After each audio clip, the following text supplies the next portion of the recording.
என்ன ஹைலைட் பார்த்தீங்கன்னா பிரியாணி பொடியை சேர்க்காம நம்ம இந்த பிரியாணி செஞ்சிருக்கோம். இன்னைக்கு பார்த்தீங்கன்னா நம்ம வீட்டு சாப்பாடு வீடியோ பார்த்துருவோம். இன்னைக்கு பார்த்தீங்கன்னா நம்ம வீடு குடியேறி முதல் தடவையா பிரியாணி இருக்கும். பாஸ்மதி ரைஸ் பிரியாணி என் ஒய்ஃப் தாக்கியிருக்காங்க. வாங்க பார்த்துருவோம்.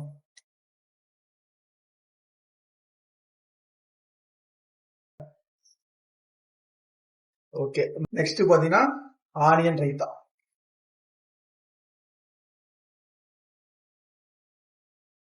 அடுத்து உப்பு கறி,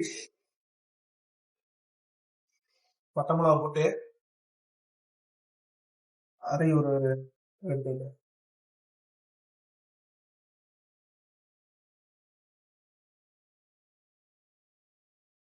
தாழ்ச்சா எதுவும் வைக்கல. இதுதான் நீங்க வீடு சாப்பாடு. டேஸ்ட் பயங்கரமா இருக்கு, உண்மையிலே வேற லெவல்.